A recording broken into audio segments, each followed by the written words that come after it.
venais à peine d'attaquer les 5 euros. Bienvenue en 50 euros et tout ce qui s'ensuit. Enfin, j'avais 2 ans pour entretenir ma famille de côté. Je me suis dit, bah voilà, si je fais tant d'horaires et que je fais mon petit SMIG, ça passe. Au final, personne connaît vraiment la variance. J'ai subi une période où 2-3 mois où c'était vraiment chaud mentalement. T'as juste envie de te tuer au travail. S'il n'y a pas une équipe derrière, les gars craquent. Tu gardes ta confiance en toi et tu peux rester performant en fait. Tu peux rapidement être le roi du pétrole. Mais à l'inverse, quand ça se passe mal, attention comment la chute peut être dure mentalement. Des autres, justement, pour te dire, bah, j'ai vécu la même chose que toi, et regarde où j'en suis. Le poker tout seul, C'est chaud.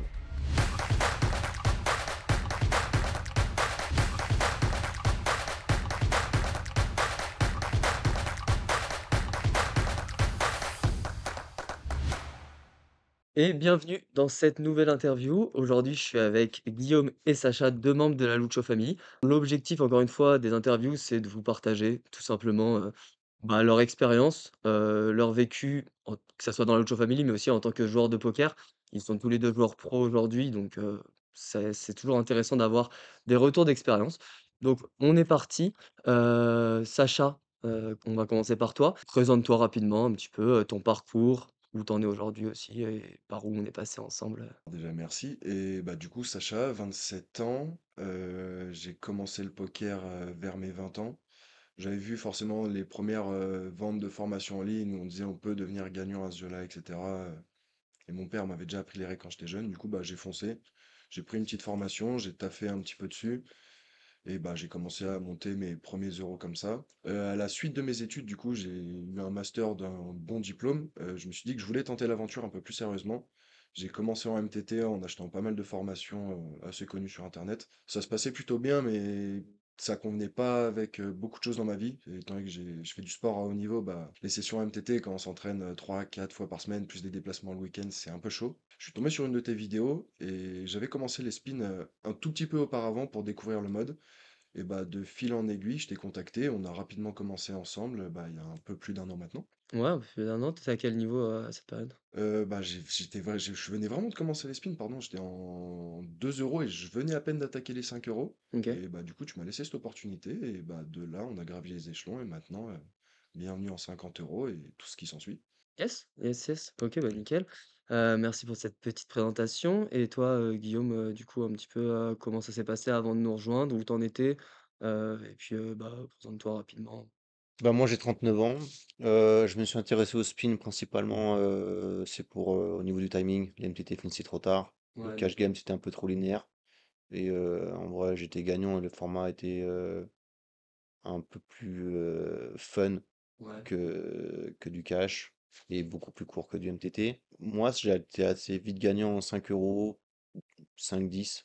Je faisais partie des smigards du poker, on va dire ça comme ça. Et après, je me suis dit qu'il était temps pour moi de me lancer, juste, voilà, un petit challenge, voir ce que ça donnait, en faire full poker, quoi, Ouais, pour voir la phase double. au moment où tu prends cette, décision justement, t'as encore ton travail ou Ouais, tu j'ai encore mon travail. Bon, après, c'était un travail, c'est un boulot, quoi. C'est pas quelque chose qui peut passionner pour tout le monde. ouais, c'était pas passionnant, c'était plus, histoire de gagner de l'argent, quoi. Ouais, voilà. Et du coup, je me suis dit, bah voilà, si je fais tant d'horaires et que je fais mon petit SMIG, si je double ou je triple, il y a moyen que financièrement ça passe. Mmh. Et ça me permet d'avoir une liberté financière et de pouvoir gérer un peu ma façon. Mais d'ailleurs, petite, question par rapport à ça, parce qu'on en a beaucoup parlé entre nous et c'est intéressant que tu partages ça, mais avant de passer, de te lancer en joueur pro ou à 100 poker, c'était quoi tes conditions, toi, de ton côté, ayant une famille et tout ça? En condition, c'était qu'en net, ça impacte pas le rythme familial, en tout cas niveau financier et qualité de vie. OK, donc ça a tourné à combien par mois pour toi? Tu avais besoin de combien? En tout cas, en mini net, c'était 2000. OK. Donc Et vraiment, mini net, c'était vraiment pas en dessous. Pour que ça reste, pas forcément que je mette ça de côté, mais que familial, ça n'a pas impacté. Et après, c'était aussi tout ce qui était aussi bah, pouvoir un peu gérer la famille, quoi. OK et en termes d'avance, quand est-ce que tu as décidé de quitter ton travail? Il fallait que tu valides quoi pour, partir à ce moment-là? Ben, grosso modo, avant de me lancer vraiment full poker, j'avais recommencé un peu à taffer le jeu et j'avais vraiment pas mal volume de soir, histoire d'avoir un sample sur au moins 8-9 mois, quoi. C'est-à-dire, 30 000 games. ouais, 20 en tout cas, 20-25 000 games Mmh. sur les limites 5-10, voir combien je dégageais. Et financièrement, j'avais mis de l'argent de côté. Ça me permettait de vivre 2 ans sans pouvoir toucher à ma rôle ou que ça se passe bien ou je sois pas impacté financièrement. Enfin, j'avais 2 ans pour entretenir ma famille de côté. Ouais, je pense que voilà, c'est surtout là-dessus que je voulais en venir et ce que je voulais entendre, c'est vraiment cette démarche que tu as fait qui était vraiment, intelligente de mettre, au moins 1 an de côté. Là, tu parlais de 2 ans, ce qui est encore mieux évidemment, mais je pense qu'il y a le minimum qui est à 1 an. Ça va dépendre un petit peu des profils. Je pense quand on a une famille, 1 an, quand on est tout seul, 6 mois, on peut un petit peu plus s'adapter, on a moins de responsabilités, mais c'est des erreurs qu'on voit trop souvent. Pour moi, 99 des échecs au poker, ça va pas être technique, intelligence ou quoi que ce soit. C'est que de la macro, c'est que de la gestion de bankroll, c'est que de la gestion, de son argent. Il y en a, ils se lancent, en professionnel. Ils ont Enfin, déjà, ils montrent trop vite les limites parfois et aussi ils ont comment dire? Ils ont l'obligation de retirer tous les mois et pour moi, c'est très difficile au poker si tu dois retirer tous les mois parce que c'est un jeu où on va pouvoir gagner beaucoup d'argent et où on a une rentabilité énorme, mais pendant 2 3 mois, ça peut mal se passer. Ah ou LBE, tout simplement, ou perdre 2000 balles, quoi. Break-even et c'est compliqué de retirer de l'argent parce que sinon on peut pas monter de limite ou quoi. Donc je conseille vraiment, alors évidemment si on sort, je sais pas, on a 19 ans, on vit chez les parents, on peut se permettre de pas avoir besoin de retirer justement cet argent et passer directement pro dans une optique de retirer, suffisamment pour ensuite, s'émanciper et faire sa vie tout en jouant au poker. Mais je trouve ça, j'entends trop souvent des joueurs qui partent directement 100 poker, heu et qui ont pas forcément, de plan ou quoi que ce soit, qui se disent qu'ils vont avoir une EV à, 3K par mois et du coup, bah, ils vont pouvoir bien vivre. Honnêtement, une fois que tu as l'argent de côté, c'est vrai, parce que dans tous les cas, ça se lissera sur 6 mois, mais c'est vrai que trop souvent, on entend des mecs, se lancer, ils ont rien et au bout de 3 mois, ils ont de la variance quoi, sur le court terme. Parce que bon, on entend souvent, qu'on connaît la variance, mais au final, personne connaît vraiment la variance. Assumer la variance court terme, franchement, c'est faisable. Mais je pense sans matelas de sécurité, si je sais que dans la team, il y en a, leur n'a pas été good pendant 6 mois. Si tu as des enfants ou même tu es tout seul et tu dois retirer 1500 tous les mois, niveau mental, ça commence à être tendu. Et si tu dévies ton jeu, tu gagnes moins d'argent. Enfin, la boue, quoi. Cercle vicieux, en fait, tu as plus de pression, du coup, tu vas faire des erreurs, tu vas moins travailler ton jeu aussi. Il y a eu le cas, hein, un petit peu de, il faut que je grind parce qu'il faut que je sorte de l'argent et du coup, on n'a plus le temps de bosser leur table parce qu'il fallait grind, mais du coup, il y a une vision qui est court terme, que je comprends parce qu'il faut sortir l'argent, mais il faut éviter cette situation où on doit absolument sortir l'argent sur le mois qui vient parce que ça ralentit énormément sur la progression et moi, je reste persuadé d'une chose, c'est que c'est à partir de la 50 € qu'on peut dégager des gros mois et vraiment se dire: «On va retirer pas mal d'argent», donc il faut au moins prévoir le temps d'aller en 50, de faire quelques beaux mois en 50 et ensuite à partir de là, ça va se passer, tranquillement. Donc je dis pas qu'il faut pas passer à 100 tant qu'on n'est pas en 50, je dis juste qu'il faut prévoir, d'une manière ou d'une autre de l'argent, avant de se lancer à 100 heu et sinon, bah, prendre le temps en 10 €, de monter pas mal de bankroll, même si ça met plus de temps avant de se dire: «Je vais attaquer, des limites où il y a un petit peu plus de variance malgré un bon niveau». Bah, au final, c'est la problématique qui s'est posée avec moi pendant un certain temps, hein. Ouais. J'avais des investissements, etc., à gauche, à droite que je me refusais de toucher. Peu d'argent, entre guillemets, de côté, sur le principe d'argent à dispo en liquidité directe. Et au final, bah, c'est ça, tu te retrouves à un mois à vouloir retirer, mais étant donné que tu veux progresser, passer à la limite supérieure parce que tous les indicateurs sont verts sur ton niveau purement technique et de jeu, bah, ça te frustre. Du coup, tu dois retirer, tu restes à une limite inférieure, tu vois tous tes potes progresser, et ça crée une sorte de décalage. Il suffit que ça se passe un petit peu mal pendant ce moment-là, et bah, tu peux vite avoir l'impression d'être un peu la dernière roue du carrosse, et tu commences un peu à te renfermer sur toi-même et te dire, mais putain, pourquoi moi ça se passe comme ça, alors qu'en fait, il y avait déjà beaucoup de choses à faire en amont pour éviter cette chose-là, et on n'informe pas assez effectivement que faut déjà avoir une stabilité certaine sur la suite pour pouvoir envisager ça sereinement. Mmh. Et bah, en vrai, c'est clairement, tellement important. Clairement. De toute façon, la macro va tellement avoir un impact énorme. Guigui, on en a énormément parlé ensemble. On a passé beaucoup de temps, même dans les coachings, à passer parfois du temps à discuter de la macro et un petit peu moins de la technique. Ouais, Et je pense qu'au final, bah, c'est pour ça qu'on fait un accompagnement personnalisé parce que, bah, toi, tu avais cette problématique avec la famille de bien gérer tes créneaux, de bien l'argent, tu l'avais géré, mais les créneaux, c'était plus compliqué. ouais, je pense que c'est vraiment aussi un gros problème de une grosse majorité des joueurs de poker. La macro-gestion. Personne n'a une vraie macro-gestion bien gérée. Et vraiment, c'est ce qui a été bah, déjà l'effet de groupe. Si Lolo aussi. Niveau Ouais, le macro-gestion, travail mental avec Lolo, ouais, il ouais. a vraiment été super smart. Incroyable. Ouais, très smart Lolo. En vrai, non. Macro-gestion, en fait, c'est vraiment un bon gros pourcentage, un joueur de poker, pour le coup. OK. Ouais, je Qui est dirais vraiment dénigré un peu comme le mental, en un bon fait, pour le coup. 30%, mine de rien, qui est Ouais. sous-coté, mais un Ouais. bon 30%, hein. Clairement, c'est souvent on dit alors on peut englober le mental et la macro, même si c'est 2 choses un petit peu différentes, mais au final, on va souvent les travailler sur les mêmes créneaux, sur les mêmes discussions, les créneaux qui sont prévus mentaux ou macro et oui, c'est très, très sous-estimé, c'est complètement sous-estimé et puis, bah, on va y venir un petit peu. Aujourd'hui, voilà, on a un groupe qui tourne bien, là, aujourd'hui, on est dans une, grindhouse, à bien profiter dans un chalet, mais c'est vrai que cette vie de groupe, vous en avez tous les 2 parlé, est-ce que vous pouvez en dire un peu plus? Sur comment ça se passe et tu parlais par exemple, de te ressentir un petit peu la dernière roue du carrosse. Comment, le groupe aussi t'a aidé dans cette période, à traverser ça? Du coup, au final, bah, j'avais un bon niveau technique, et cetera. Le CEV, entre guillemets, pour les connaisseurs, c'est un indicateur de performance qui vous dit où vous vous situez. C'était très bon, mais du coup, la variance fait que des fois, tu peux juste rester bloqué à une limite pendant 1, 2, 3 mois. C'est juste, ça se passe pas bien au table. Et du coup, dans ces moments-là, bah, t'as juste envie de te tuer au travail pour évoluer et ça se passe mal. Du coup, bah, tu prends soit moins de coaching avec les autres, t'interagis un petit peu moins parce que tu dis, bah, quel intérêt d'agir si entre guillemets, t'es un peu plus bas que les autres en termes de niveau, enfin, c'est même pas de niveau, mais de limite jouée. Et au final, en fait, faut juste parler de ces problématiques avec tout le monde, juste être honnête avec soi-même et avec les autres et dire, bah, là, je traverse une période difficile. C'est un peu chaud pour moi mentalement, dans tous les aspects que ça comporte. Le fait d'en parler, de le conscientiser avec tout le monde, bah, tout le monde va juste vouloir t'aider, en tout cas dans le groupe, et dire, bah, si tu as besoin qu'on regarde une de tes parties, voir comment ça se passe, si tu as besoin qu'on... de tout et n'importe quoi, en fait, les gars vont juste être là pour t'aider. Si tu as besoin d'un raid, si tu as besoin de conseils, si tu as juste besoin de discuter, si même moi, tu veux me regarder jouer pour prendre des infos, etc., on en discute. Et c'est là où ça devient très important, en fait, c'est que si tu lâches rien et que juste tu restes concentré avec le groupe, bah normalement ça peut pas mal se passer sur le principe. Ouais, surtout, avec la bienveillance. Complètement.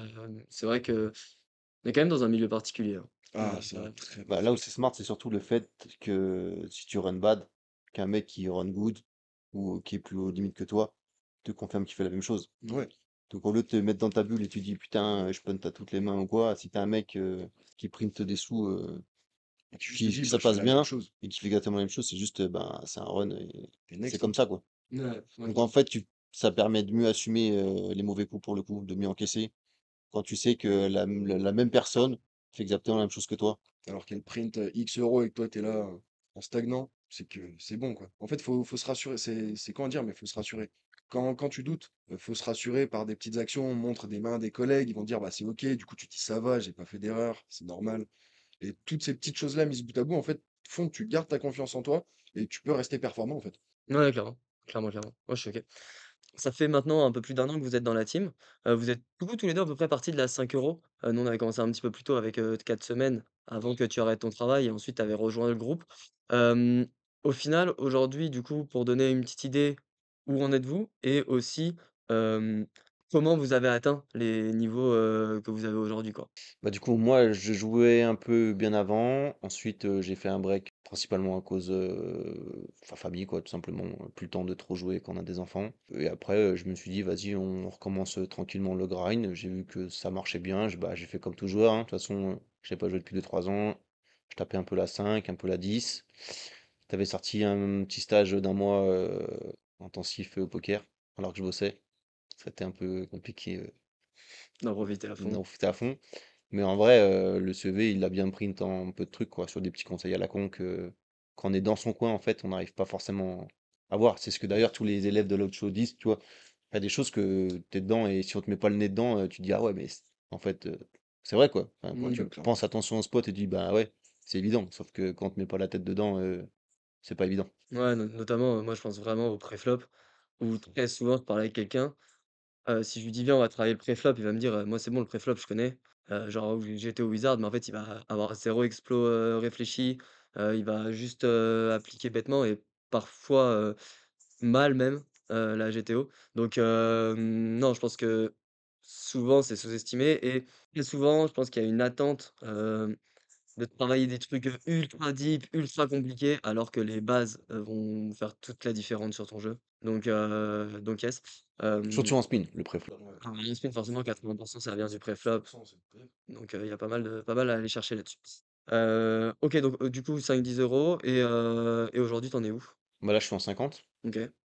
CV à peu près. Bah là, sur les 10 000 derniers games, je suis à 45 de CEV en 50. Donc OK. ça, je suis assez content. Ouais, ça commence à être pas mal, même si je pense que, bon, de toute façon, on continue à cravacher, mais il y a encore quelques adaptations, à améliorer. Mais Ouais, j'ai un CEV et j'ai une tonne de leaks. ouais, c'est En ça. fait, au final. Au final, on a toujours à améliorer. Même moi, je revois mon jeu, c'est leaké de partout. Ouais, c'est encore mieux de se dire que t'as un pur CV déjà et t'es encore leaké à mort. C'est ça, ça laisse une marge de progression qui est incroyable. Non, carrément, carrément, carrément. Sacha, toi, ça donne quoi? Là, je suis en 20-50. Bah, du coup, on en revient à la macro-gestion d'avant. Mon passage en 50 a été bloqué par la bankroll. Donc, du coup, la preuve vraiment irréfutable que la gestion macro est tellement importante. Du coup, en 20, sur les, je crois, 6, 7, 8 000 dernières games, j'ai un CV en gros à 58-60, si je dis pas de bêtises. J'avais fait mon premier shot en 50, qui au final, enfin, même pas été avorté, mais entre guillemets, pour me laisser un matelas financier confortable parce que je déteste être agressif en gestion de bankroll. Je vois sur les premières games, j'avais un CV à 45-50, mais sur un sample complètement ridicule, donc très peu d'importance. Mais au final, ouais, j'espère m'installer dessus très très rapidement. Ça ne devrait pas trop poser de problème. Ouais, moi, apparemment, je suis pas trop inquiet. Nickel, donc quand même des belles évolutions, sur cette année qu'on a fait ensemble. D'ailleurs, pendant cette année, on a eu des approches un petit peu différentes. On a fait du coaching de groupe, du coaching individuel, du coaching à la demande. Aujourd'hui, voilà, avec un petit peu de recul, quel est l'apport qui vous a paru le plus pertinent et comment vous avez préféré bosser votre jeu? Que ce soit aussi, vous pouvez évidemment, évoquer, le groupe. Je pense à toi, Guigui qui passe, allez 4 à 5 heures, 4 heures par jour à bosser le hors table dans le Discord presque, hein, 3 heures, Ouais, rapido, ouais. il anime, il fait le show. Donc voilà, quels ont été les moyens, je dirais, qui vous ont le plus apporté, que ce soit le coaching individuel, le coaching de groupe, le co vous pouvez parler évidemment, on en a déjà un petit peu parlé, mais de Lolo avec l'aspect mental, les aides, macro, mais voilà, le groupe aussi, bosser avec les autres joueurs. Bah moi, je dirais principalement macro. En vrai, macro gestion. Et encore, je suis encore un peu, il y a encore du boulot à faire. Je trouve macro gestion. L'effet de groupe, je trouve que dans son coin, vu que c'est vraiment high variance et que tu as vraiment des phases good run et des phases vraiment bad run, quand tu es tout seul dans ton coin, quand je pense à des mecs là où ils ont bad run pendant 3-4 mois, s'il n'y a pas une équipe derrière, les gars craquent. En fait, si t'as pas un gars qui, pour te confirmer que disent non, t'as pas mal joué et que tu restes dans ton coin et que pendant 3 mois tu fais pas d'oseille ou voilà, ou ça passe pas quoi. Mmh. Mentalement, c'est dur, surtout si t'as une pression financière. Ouais, clairement. Et l'effet de groupe, c'est que tu as toujours quelqu'un plus ou moins pour bosser. Alors, ça, c'est oui et non, c'est qu'on n'a pas tous les mêmes créneaux horaires Ouais, ni la après même famille. c'est Donc, assez large quand même, dans le sens où il y en a qui vivent la nuit, il y en a qui vivent le jour, il y en a qui ont des familles, il y en a qui ont un travail, plus trop dans la lutte femme, mais même à une époque où ceux qui, avant que certains quittent leur travail, je trouve que ça couvre assez bien. Je sais pas ce que t'en penses. Ouais, non, ça, je suis OK. la plage horaire est bien Et couverte surtout, quand tu même. as l'effet commit, en fait. Quand tu donnes rendez-vous avec quelqu'un, quand tu es seul, tu te dis, ah, ok, demain, 9h, ok, j'ai peut-être taffé 38 de mon jeu. En vrai, un petit imprévu ou t'as un machin, tu skips. Que si jamais tu t'es en groupe ou, bah, en fait, t'es obligé de le faire, quoi. Ouais, carrément. Ça, je trouve ça vraiment bien, en fait, pour le coup, de pouvoir se commit et d'avoir un effet de groupe. Ouais, puis je pense que, Avis différent aussi. Enfin, ouais, sur plein de Oui, spots, c'est exactement ce que j'allais dire. on a plein de mecs qui ont 45, 50 de CV en 50. Et tu prends la moitié des mains, on ne les joue pas de la même manière. personne joue pareil. Ouais, Après, on ne target pas les mêmes choses, donc c'est une vision différente, mais au final, le même CV, mais 5 façons de jouer différentes. ouais, c'est ce Pour qui un est, spot différent. c'est ce qui est intéressant, c'est qu'en fait, au final, si on a un plan clair, au final, on retombe plus ou moins toujours sur nos pattes tant qu'on a bien travaillé notre plan. Après, évidemment, il y a quand même des plays à ne pas faire, qui vont vraiment coûter trop d'argent. Par exemple, une mise de la value dans un spot où on aurait voulu, stack off ou des choses comme ça. Bref, on n'est pas là pour rentrer dans le détail technique, mais il y a quelques plays qui peuvent être embêtants. Mais sinon, dans l'ensemble, le plus important, ça va être de savoir où on va. Toi, Sacha, c'est quoi qui t'a le plus aidé? En vrai, en premier, pas pour féliciter le copain, mais le copain à ma droite, pendant la période où bah, j'ai subi une période où 2-3 mois où c'était vraiment chaud mentalement, pour plein de raisons, que ce soit bah, dans le jeu, à côté, tout et n'importe quoi. Bah ouais, on prenait des rendez-vous, et puis même il envoyait des messages, j'envoyais des messages, disais dispo, pas dispo, et ouais, lever les doutes, il m'a fait lever beaucoup de doutes, et il m'a permis bah, de bien step up sur certains aspects.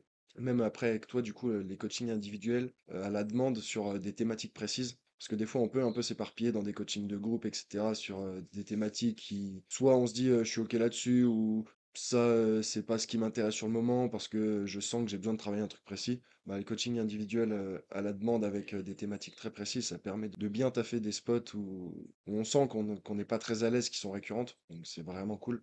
Et après, bah ouais, pareil, effet de groupe, hein.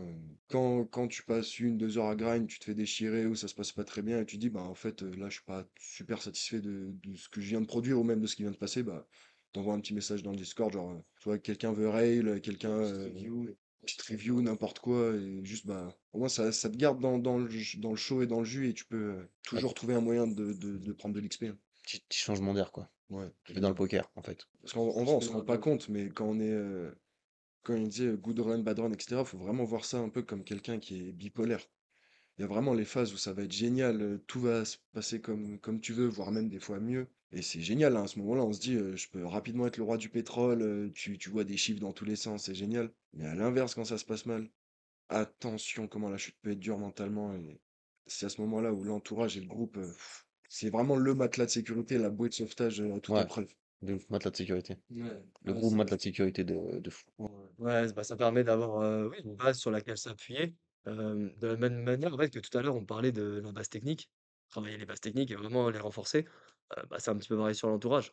On a besoin d'un entourage solide pour, vivre une carrière de poker, saine, parce que c'est un jeu qui peut parfois être, très frustrant, très dur et même s'il y a évidemment, voilà, là, c'est intéressant parce qu'on parle quand même beaucoup des périodes difficiles au final, mais je trouve ça vraiment pertinent parce que c'est trop peu connu et on entend trop de choses, des rêves, un petit peu, Sur YouTube, tu vois toujours des mecs qui vont te mettre des miniats de fou, je prends X euros, je fais X machin. Tout se passe toujours bien, très souvent quand tu regardes les vidéos des types, parce que bah c'est comme les réseaux sociaux, tu essayes de montrer la meilleure version de toi-même et de la meilleure version de ce que tu produis. bien sûr.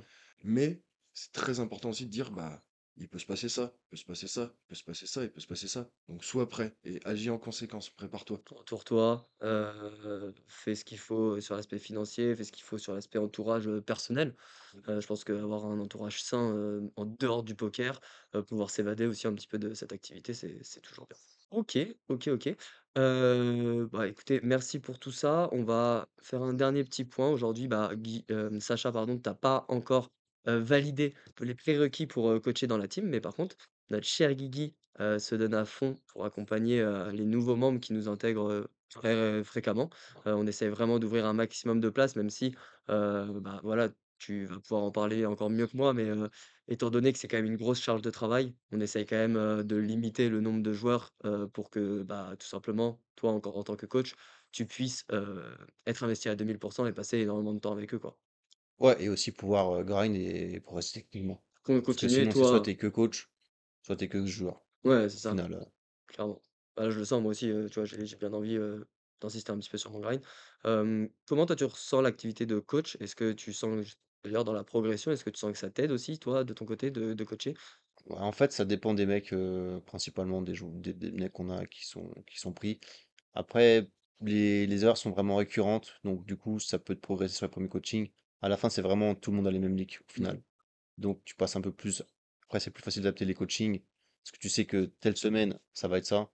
Et tu sais que dans 3 semaines, tu vas avoir ce coaching, parce que tu sais exactement ce qui va se passer. Après, ce qui est smart, c'est que ça fait vraiment aussi changer d'air. Et tu rencontres du monde qui sont plus ou moins sympas. Et ce qui est marrant dans les nouveaux élèves, comme dans le groupe, c'est que tout le monde est différent, niveau âge, niveau famille, enfant. T'en as qui aiment faire la fête, Mmh. la picole, boire et sortir. T'en as d'autres, qui sortent pas de leur chambre. Ouais, c'est ça. Et t'en as d'autres, bah, comme moi, Jérém, famille. Et t'as vraiment tous les âges, quoi.